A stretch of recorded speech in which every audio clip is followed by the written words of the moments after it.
आप सभी को जय श्री कृष्णा, राधे राधे। दोस्तों, जैसा कि हम जानते हैं, गर्मियों में ठाकुर जी की सेवा के सारे नियम जो है वो बदल जाते हैं। ठाकुर जी को जगाने का नियम, उनकी सेवा का नियम, सभी नियम में परिवर्तन हो जाते हैं, क्योंकि गर्मियों में ठाकुर जी की जो सेवा होती है, अष्टयाम सेवा के अनुसार जो सेवा करते हैं, उन सभी को समय का विशेष ध्यान रखना चाहिए। साथ ही साथ जो लड्डू गोपाल अपने घर में विराजित करते हैं, उन्हें भी समय का ध्यान रखते हुए गर्मियों की सेवा ठाकुर जी को प्रदान करनी चाहिए। आज इस वीडियो में हम आपको गर्मी की लड्डू गोपाल की सेवा के बारे में बताएंगे। अगर आप इस विधि से ठाकुर जी की सेवा करते हो तो आपको ठाकुर जी की सेवा का फल अवश्य ही प्राप्त होगा। ठाकुर जी आपकी सेवा से प्रसन्न होंगे और आपके घर में जागृत भी रहेंगे। साथ ही साथ जिन महिलाओं के घर में उनके पति ऑफिस जाते हैं, बच्चे स्कूल जाते हैं और वो सुबह के समय जल्दी ठाकुर जी की सेवा नहीं कर पाती, उनका भी बहुत बड़ा मार्गदर्शन होगा। बहुत सारी सखियां पूछती है कि क्या बिना नहाए भी लड्डू गोपाल को हम जगा सकते हैं?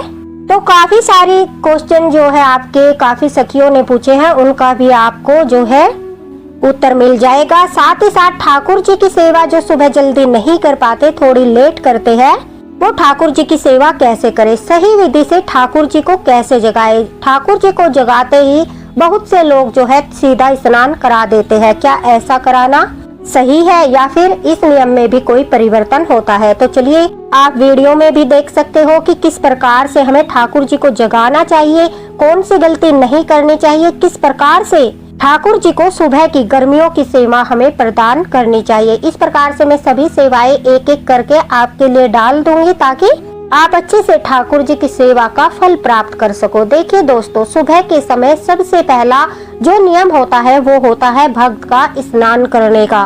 ठाकुर जी का जो गर्मियों में जागने का समय है, जिस समय ठाकुर जी को जगाया जाता है, आप ब्रह्म मुहूर्त में भी उन्हें उठा सकते हो।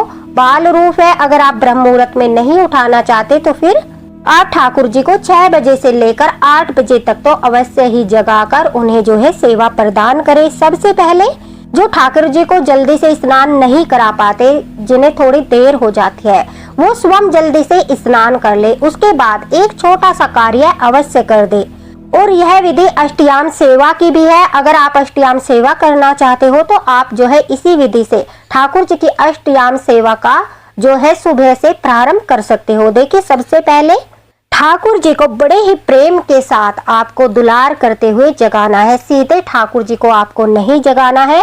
अगर आप स्नान नहीं करते, ब्रह्मचर्य का पालन करते हो, शादीशुदा हो, तो फिर आप मुंह हाथ धोकर अपने ऊपर थोड़ा सा गंगा जल छिड़क कर भी ठाकुर जी को जगा सकते हो। अगर आप ब्रह्मचर्य का पालन नहीं करते, शादीशुदा हो, तो फिर आपको स्नान अवश्य करना पड़ेगा। अगर आप शौचालय जाते हो तो आपको तब भी स्नान करना पड़ेगा। और गर्मी का मौसम है, जल्दी से स्नान करने में कोई भी आपत्ति नहीं होती, तो स्नान कर लीजिए।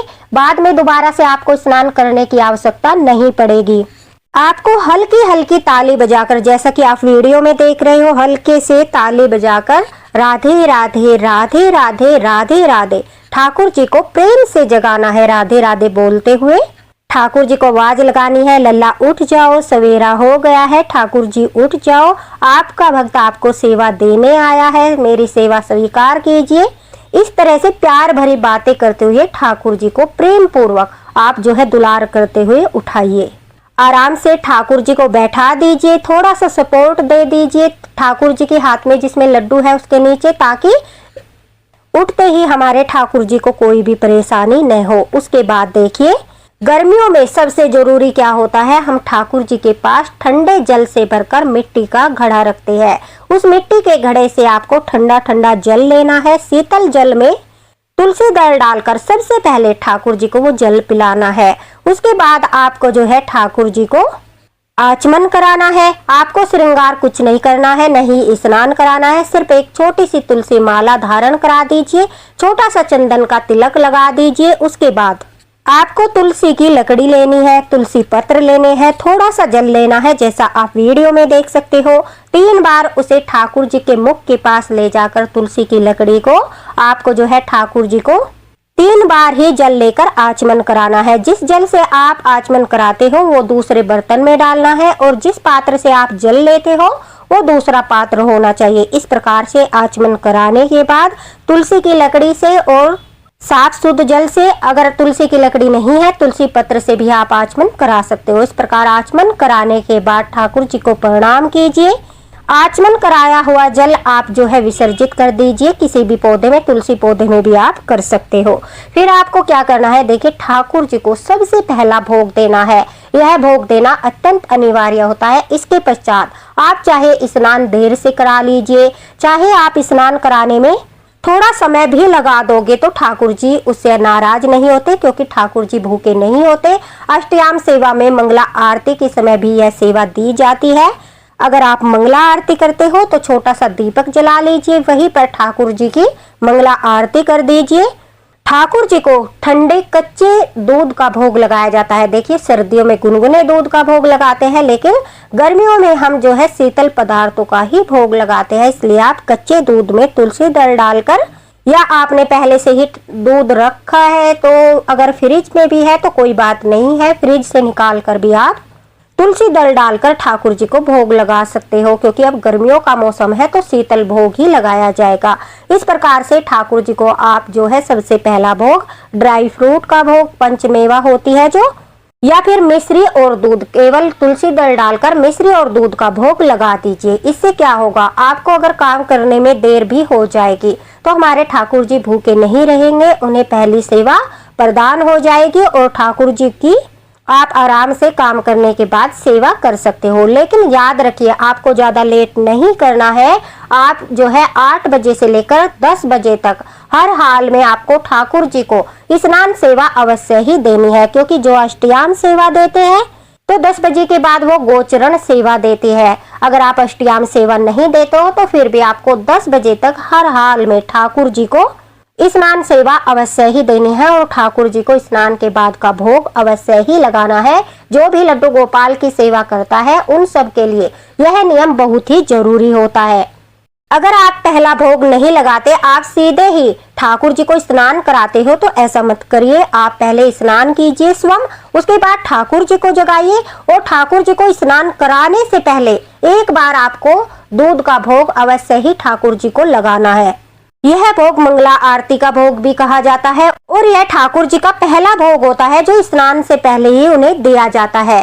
तो अगर आप सुबह जल्दी ही स्नान करा देते हो ठाकुर जी को तब भी आपको यह भोग देना चाहिए। अगर आप देर से स्नान कराते हो तब भी आपको यह जो है भोग ठाकुर जी को अवश्य देना चाहिए, क्योंकि ठाकुर जी का जो दूसरा भोग होता है वो स्नान के बाद दिया जाता है। तो इस बात का आप विशेष ध्यान रखना। आप ऐसा कर लीजिए जैसा कि आप ठाकुर जी को जगाते हो तुरंत से ठाकुर जी को आप जो है आचमन करा दीजिए और फिर दूध का भोग लगा दीजिए।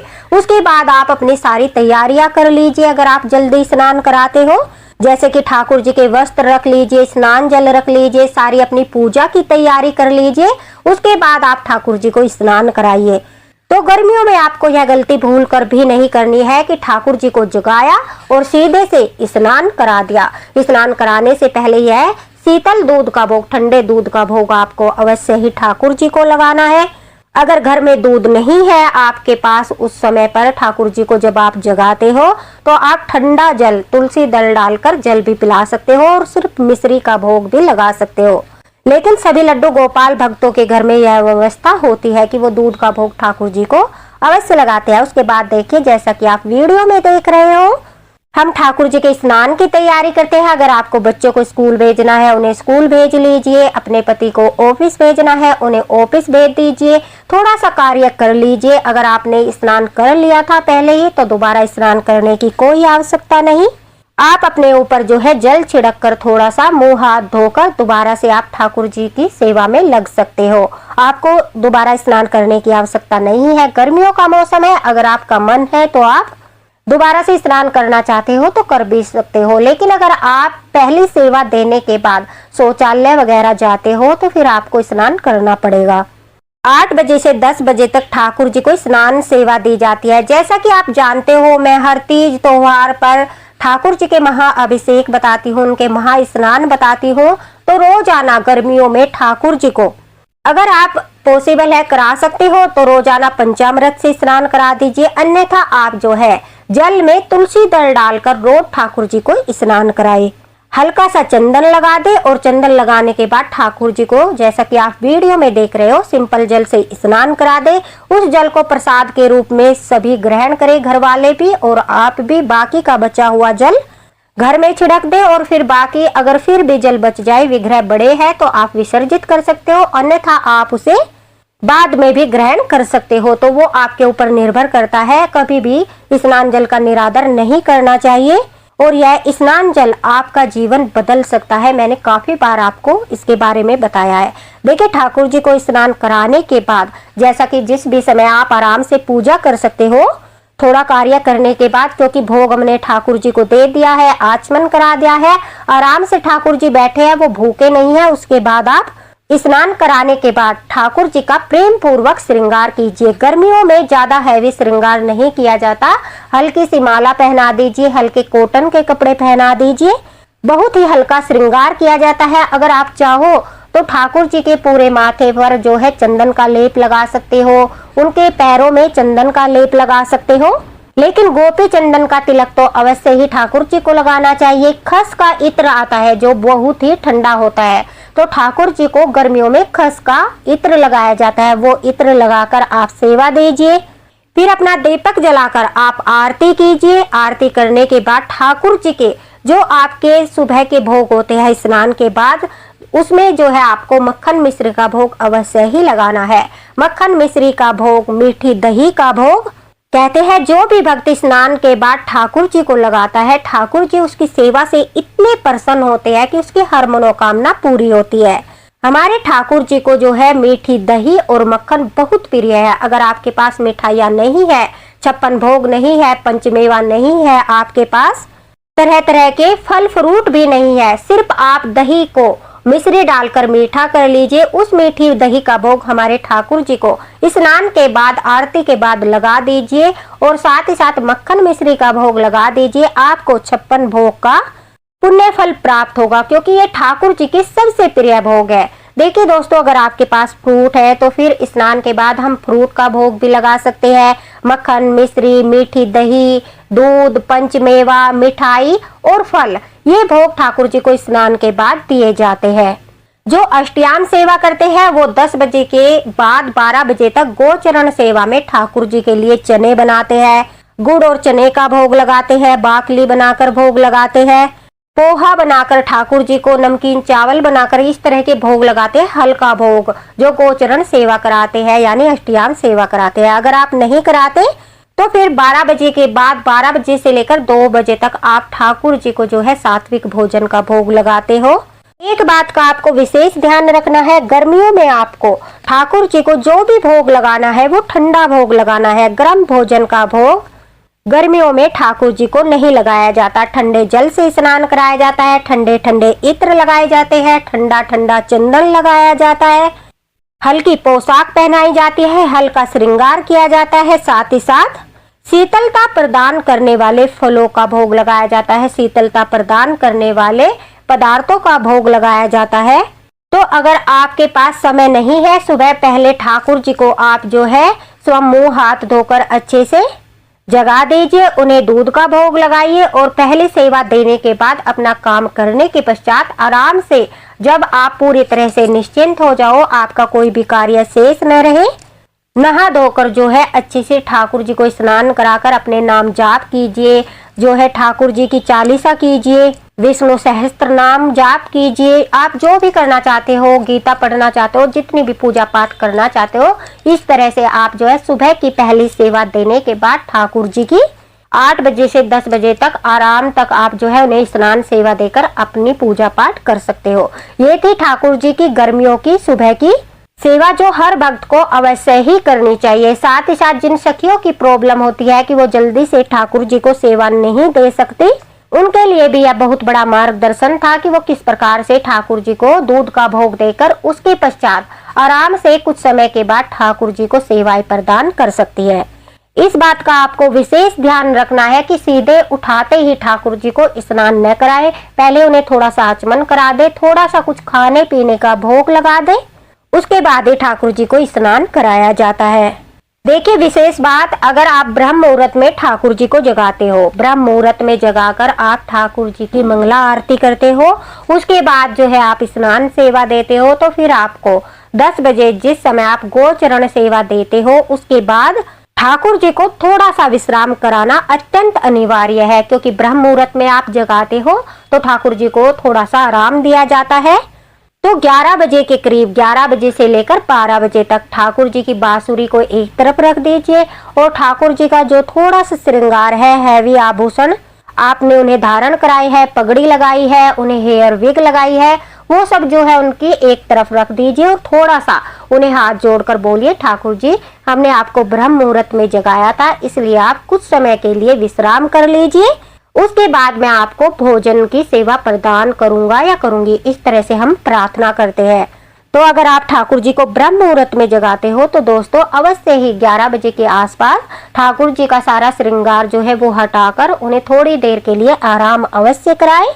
और आराम कराने का मतलब यह नहीं होता कि आपको ठाकुर जी को बेड पर लिटाना है। अगर इच्छा है तो लिटा सकते हो, नहीं तो आप हाथ जोड़कर मानसिक रूप से उनका सारा जो है आभूषण उतार कर मानसिक रूप से उन्हें विश्राम करा सकते हो। फिर वही मंदिर में आप जो है ठाकुर जी को भोजन की सेवा दीजिए और दोपहर में भी थोड़ी देर के लिए 2 बजे से लेकर 3 बजे तक जो है सभी मंदिर के पट बंद किए जाते हैं, कोई पूजा पाठ नहीं किया जाता दोपहर के समय।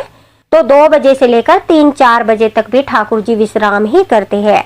और मैं बाकी की बातें आपको दूसरे वीडियो में बताऊंगी कि आपको किस प्रकार से ठाकुर जी को जो है रात की सेवाएं देनी है। अगर घर में पंखा नहीं है तो किस प्रकार से सेवा देनी है, ठाकुर जी को सुलाते वक्त कौन सी गलतियां नहीं करनी है, ठाकुर जी को भोग लगाते वक्त कौन सी गलतियां नहीं करनी है, यह जानने के लिए हमारे साथ बने रहिए। अगर आपको कुछ पूछना है तो दोस्तों आप कमेंट बॉक्स में पूछ सकते हो, आपको तुरंत रिप्लाई मिलेगा। वीडियो को ज्यादा से ज्यादा शेयर कर देना ताकि सभी सखियों का यह प्रॉब्लम सोल्व हो जाए। जो जल्दी से ठाकुर जी की सेवा नहीं कर पाती वो ठाकुर जी को जो है पहला भोग देकर फिर आराम से ठाकुर जी की जो है सेवा कर सकती है, उनकी यह दुविधा भी दूर हो जाएगी। साथ ही साथ वीडियो पसंद आया हो तो लाइक जरूर कीजिएगा ताकि हमें भी पता चले कि आपको हमारा वीडियो पसंद है और इसी तरह से आगे हम आप लोगों का मार्गदर्शन करते रहे। तो दोस्तों मिलते हैं अगले वीडियो में अगले मार्गदर्शन के साथ। ठाकुर जी की कृपा, राधा रानी की कृपा आप सभी पर बनी रहे। अगर आप सच्चे मन से, सच्चे भाव से, प्रेम से ठाकुर जी की ये सेवाएं करोगे तो आपको आनंद आने लगेगा। यह आपको ज्यादा बड़ा काम नहीं लगेगा कि हमें तो बहुत ज्यादा बड़ा काम लग रहा है ठाकुर जी की सेवा करना। आपको आनंद आने लगेगा, आपको जो है स्वयं ही उत्सुकता होने लगेगी। अगर आप सही विधि से ठाकुर जी की सेवा करोगे तो आपको पुण्यफल अवश्य ही प्राप्त होगा और ठाकुर जी भी पूर्ण रूप से आपकी सेवा से प्रसन्न होकर आपके घर में जागृत रहेंगे और घर में सुख समृद्धि का वास रहेगा। तो यह थी गर्मी की ठाकुर जी की सेवा। अगर आप अष्टयाम सेवा करते हो, मंगला आरती करते हो तो भी इसी प्रकार से करनी चाहिए। अगर आप साधारण सेवा करते हो तो फिर भी आपको इस तरह से ठाकुर जी की सुबह की सेवा करनी है। तो दोस्तों मिलते हैं अगले वीडियो में अगले मार्गदर्शन के साथ। ठाकुर जी की कृपा आप पर बनी रहे। राधे राधे। जय श्री कृष्णा, जय हरिवंश।